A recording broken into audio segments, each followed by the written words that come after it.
ದರ್ಶನ್ ಎಷ್ಟು ದಿನ ಪೊಲೀಸ್ ಕಸ್ಟಡಿಗೆ ಅನ್ನುವಂಥ ಪ್ರಶ್ನೆಗೂ ಕೂಡ ಈಗ ಉತ್ತರ ಸಿಕ್ಕಿದೆ. ದರ್ಶನ್ ಸೇರಿ 4 ಮಂದಿ ಆರೋಪಿಗಳನ್ನ 2 ದಿನ ಕಸ್ಟಡಿ ಕೊಟ್ಟಿದೆ ನ್ಯಾಯಾಲಯ.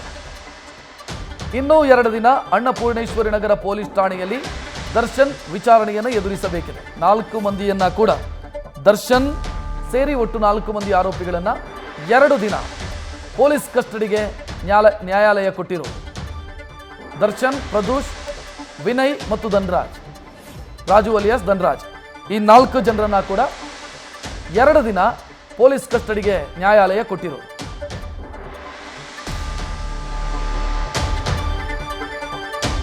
ಮಿಕ್ಕುಳಿದಂತ ಎಲ್ಲ ಆರೋಪಿಗಳನ್ನ ಕೂಡ ನ್ಯಾಯಾಂಗ ಬಂಧನಕ್ಕೆ ಒಪ್ಪಿಸಲಾಗಿದೆ. ಇದರಲ್ಲಿ ಪವಿತ್ರ ಗೌಡ, ಪವನ್, ರಾಘವೇಂದ್ರ, ನಂದೀಶು, ಜಗದೀಶು, ಅನುಕುಮಾರ್, ನಾಗರಾಜ್, ಲಕ್ಷ್ಮಣ್, ದೀಪಕ್, ಇದರ ಜೊತೆಗೆ ಕೇಶವ್. ಈ ಕೇಶವ್ ಯಾರು ಅಂದರೆ ಸರೆಂಡರ್ ಆದಂಥ ವ್ಯಕ್ತಿ. ಸೊ ಇಷ್ಟು ಜನರನ್ನ ಕೂಡ ನ್ಯಾಯಾಂಗ ಬಂಧನಕ್ಕೆ ಒಪ್ಪಿಸಲಾಗಿದೆ. ಇದರಲ್ಲಿ ರವಿ ಅಂದರೆ ಡ್ರೈವರ್ ರವಿ, ಟೊಯೋಟಾ ಇಟಿಯೋಸ್ ಕಾರಿನ ಚಾಲಕ, ಚಿತ್ರದುರ್ಗದಿಂದ ಏನು ಕಿಡ್ನ್ಯಾಪ್ ಮಾಡಿಕೊಂಡು ಬರಲಾಗಿತ್ತು ಆ ಬ್ಯಾಚಿನಲ್ಲಿದ್ದಂಥವನು ಮತ್ತು ಅದರ ಡ್ರೈವರ್. ಆ ರವಿಯನ್ನ ಮೊನ್ನೆ ಏನು ಪೊಲೀಸ್ ನ್ಯಾಯಾಲಯದ ಮುಂದೆ ಹಾಜರುಪಡಿಸಲಾಯಿತು. ಆಗಲೇ ಆತನನ್ನು ಕಸ್ಟಡಿ ಕೊಟ್ಟಿರಲಿಲ್ಲ, ಆತ ಜೈಲಲ್ಲೇ ಇದ್ದ. ಸೊ ಒಂದು. ಇನ್ನು ನಿಖಿಲ್ ನಾಯಕ್ ಮತ್ತು ಕಾರ್ತಿಕ್ ಅಲಿಯಾಸ್ ಕಪ್ಪೆ, ಇವರಿಬ್ಬರನ್ನ ಕೂಡ ನಿನ್ನೆ ಪ್ರೊಡ್ಯೂಸ್ ಮಾಡಲಾಗಿತ್ತು. ನಿನ್ನೆ ಅವರಿಬ್ಬರನ್ನ ಕೂಡ ಜುಡಿಷಿಯಲ್ ಕಸ್ಟಡಿಗೆ ಕೊಡಲಾಗಿತ್ತು. ಪೊಲೀಸರೇ ರಿಮಾಂಡ್ ಅಪ್ಲಿಕೇಶನ್ ಅಲ್ಲಿ ಸ್ಪಷ್ಟವಾಗಿ ಉಲ್ಲೇಖಿಸಿದ್ರು, ಇವರ ವಿಚಾರಣೆ ಮುಕ್ತಾಯ ಆಗಿದೆ, ಇವರನ್ನ ನ್ಯಾಯಾಂಗ ಬಂಧನಕ್ಕೆ ಒಪ್ಪಿಸಿ ಅಂತ ನ್ಯಾಯಾಲಯಕ್ಕೆ ಮನವಿ ಮಾಡಿಕೊಂಡಿದ್ರು. ಅವರನ್ನ ನ್ಯಾಯಾಂಗ ಬಂಧನಕ್ಕೆ ವಿಧಿಸಲಾಗಿತ್ತು. ಸೊ ಉಳಿದ ಆರೋಪಿಗಳನ್ನ ಇವತ್ತು ಒಟ್ಟು 13 ಜನರನ್ನ ಇವತ್ತು ನ್ಯಾಯಾಧೀಶರ ಮುಂದೆ ಹಾಜರುಪಡಿಸಲಾಯಿತು. ಅದರಲ್ಲಿ ಈಗ 9 ಮಂದಿ ನ್ಯಾಯಾಂಗ ಬಂಧನಕ್ಕೂ, ಉಳಿದ 4 ಮಂದಿ ಪೊಲೀಸ್ ಕಸ್ಟಡಿಗೂ ಹೋಗ್ತಾ ಇದ್ದಾರೆ.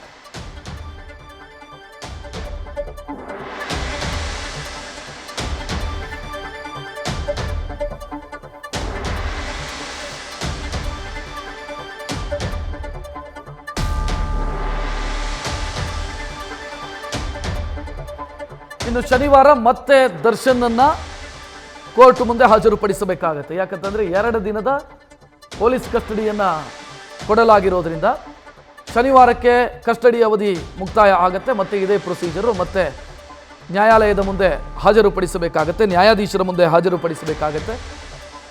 ಆಲ್ಮೋಸ್ಟ್ ಅಲ್ಲಿಗೆ ವಿಚಾರಣೆಯ ಹಂತ ಮುಕ್ತಾಯ ಆಗತ್ತೆ. ಮತ್ತೆ ಬೇಕಿದ್ದರೆ ಜೈಲಲ್ಲಿ ಇರುವಂಥ ಆರೋಪಿಗಳನ್ನು ಕಸ್ಟಡಿ ಕೇಳಬಹುದು. ಸೊ ಅದು ಆ ನಂತರ ಒಂದು ವೇಳೆ ತನಿಖೆಯ ಅಗತ್ಯ ಅಂತ ಆದರೆ, ತನಿಖೆಯಲ್ಲಿ ಆರೋಪಿಗಳನ್ನು ಮತ್ತೊಮ್ಮೆ ವಿಚಾರಣೆಗೆ ಒಳಪಡಿಸಬೇಕಾದಂಥ ಅಗತ್ಯ ಇದೆ ಅಂತಾದರೆ ಮತ್ತೆ ಅವರನ್ನು ಕಸ್ಟಡಿಗೆ ತೆಗೆದುಕೊಳ್ಳಬಹುದು, ಜೈಲಿಂದ ಕಸ್ಟಡಿಗೆ ತೆಗೆದುಕೊಳ್ಳಬಹುದು. ಸೊ ಅದಕ್ಕೆ ಕಾನೂನು ಪ್ರಕಾರ ಅವಕಾಶ ಇದೆ. ಸೊ ಈಗ ನ್ಯಾಯಾಂಗ ಬಂಧನದಲ್ಲಿರುವಂಥ ಆರೋಪಿಗಳು, ನ್ಯಾಯಾಂಗ ಬಂಧನಕ್ಕೆ ಹೋಗ್ತಾ ಇರುವಂಥ ಆರೋಪಿಗಳ ಪೈಕಿ ಯಾರಾದರೂ ಕಸ್ಟಡಿಗೆ ಅಗತ್ಯ ಇದೆ ಅಂತಾದರೆ ಮತ್ತೆ ಅವರನ್ನು ಕಸ್ಟಡಿಗೆ ತೆಗೆದುಕೊಳ್ಳಬಹುದು, ಅದು ಮುಂದಕ್ಕೆ. ಬಟ್ ಈಗ ಅಂತೂ ಯಾರ್ಯಾರು ಪೊಲೀಸ್ ಕಸ್ಟಡಿಗೆ ಅನ್ನುವ ಡೀಟೇಲ್ ನೋಡ್ತಾ ಇದ್ದೀರಿ. ದರ್ಶನ್ ಆರೋಪಿ ನಂಬರ್ 2. ಈ ಕೇಸ್ನಲ್ಲಿ ಹೊಡೆದಿರುವಂಥ ಆರೋಪ ಇದೆ, ಕಿಡ್ನ್ಯಾಪ್ ಮಾಡಿಸಿರುವಂಥ ಆರೋಪ ಇದೆ ಮತ್ತು ದುಡ್ಡಿನ ವ್ಯವಹಾರ 30 ಲಕ್ಷ ರೂಪಾಯಿ ಕೊಟ್ಟು ಸಾವಿಗೆ ರೇಟ್ ಫಿಕ್ಸ್ ಮಾಡಿದಂಥ ಆರೋಪ, ಅಂದರೆ ಒಂದು ಜೀವಕ್ಕೆ ರೇಟ್ ಫಿಕ್ಸ್ ಮಾಡಿದಂಥ ಆರೋಪ. 30 ಲಕ್ಷ ಕೊಟ್ಟು ಕೈ ತೊಳ್ಕೊಂಡು ಬಿಟ್ರೆ ನಾನು ಈ ಕೇಸಲ್ಲಿ ಸೇಫು ಅಂತ ಭಾವಿಸಿದಂಥ ಮಹಾನ್ ನಟ ಈತನಿಗೆ ಈಗ 2 ದಿನ ಮತ್ತೆ ಕಸ್ಟಡಿ ವಿಸ್ತರಣೆಯಾಗಿದೆ. ಧನ್ರಾಜ್ ಅಂತ ಇಲ್ಲೊಬ್ಬ ಕಾಣಿಸ್ತಾ ಇದ್ದಾನೆ ನೋಡಿ, ಈತನ ಪಾತ್ರ ಏನು ಕೇಸಲ್ಲಿ ಅಂತಂದ್ರೆ, ಈ ಮೆಗ್ಗರ್ ಅಥವಾ ಎಲೆಕ್ಟ್ರಿಕ್ ಶಾಕ್ ಕೊಡೋದಕ್ಕೆ ಒಂದು ಉಪಕರಣವನ್ನ ಸ್ಥಳಕ್ಕೆ ತಂದು ಎಲೆಕ್ಟ್ರಿಕ್ ಶಾಕ್ ಕೊಟ್ಟವನು. ನಂದೀಶ್ ಅಂತ A5 ಇದ್ದಾನೆ, ಆತನ ಸ್ನೇಹಿತ ಈತ ಬೈಕಲ್ಲಿ ಬಂದು ಎಲೆಕ್ಟ್ರಿಕ್ ಮೆಷಿನ್ ಅನ್ನು ತೆಗೆದುಕೊಂಡು ಬಂದು ಎಲೆಕ್ಟ್ರಿಕ್ ಶಾಕ್ ಕೊಟ್ಟಂತ ವ್ಯಕ್ತಿ ಈತ. A10 ವಿನಯ್, ಈತ ಏನು ಸ್ಟೋನಿ ಬ್ರೂಕ್ ಅನ್ನುವಂಥ bar and restaurant come pub ಅನ್ನು ನಡೆಸ್ತಾನೆ ರಾಜರಾಜೇಶ್ವರಿ ನಗರದಲ್ಲಿ. ಈ ಪಬ್ನಲ್ಲಿ ದರ್ಶನ್ ಸೇರಿ ಉಳಿದ ಆರೋಪಿಗಳು ಆ ದಿನ 8ನೇ ತಾರೀಕು ಪಾರ್ಟಿ ಮಾಡ್ತಾ ಇದ್ರು.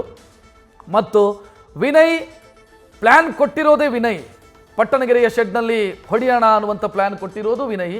ಆ ನಂತರ ಮೃತದೇಹ ವಿಲೇವಾರಿ ಮಾಡೋ ವಿಚಾರದಲ್ಲೂ ಕೂಡ ಈತನ ಪಾತ್ರ ಇದೆ. ವಿನಯ್ ಆರೋಪಿ ನಂಬರ್ 10 ಈ ಕೇಸ್ನಲ್ಲಿ. ಇನ್ನೊಬ್ಬ ಪ್ರದೂಷ್, ಈತನ ಪಾತ್ರ ಏನು? ಈತ ದುಡ್ಡಿನ ವ್ಯವಹಾರ ಈ 30 ಲಕ್ಷ ರೂಪಾಯಿ ಈತನ ಮುಖಾಂತರ ವ್ಯವಹಾರ ಆಗಿರೋದು.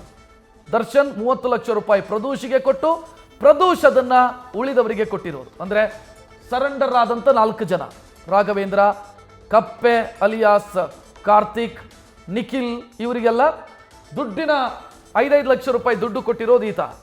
ಮತ್ತು ಕೆಲವರಿಗೆ ದುಡ್ಡು ಕೊಟ್ಟಿದ್ದಾನೆ, ಇನ್ನು ಕೆಲವರಿಗೆ ಭರವಸೆ ಕೊಟ್ಟಿದ್ದಾನೆ.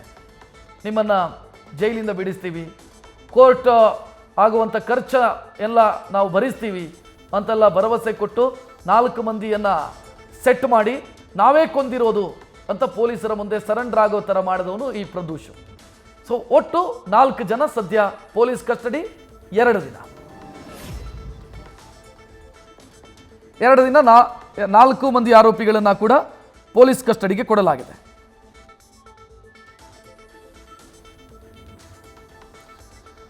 ಅಲ್ಲಿಗೆ ದರ್ಶನ್ ಮತ್ತೊಮ್ಮೆ ಪೊಲೀಸ್ ಕಸ್ಟಡಿ. ಅನ್ನಪೂರ್ಣೇಶ್ವರಿ ನಗರ ಪೊಲೀಸ್ ಠಾಣೆ ಇನ್ನೊಂದಿಷ್ಟು ಸತ್ಯಗಳನ್ನು ಕಕ್ಕಿಸಬೇಕಾದಂಥ ಅಗತ್ಯ ಇದೆ ಅಂತ ಪೊಲೀಸರು ಭಾವಿಸಿದ್ದಾರೆ.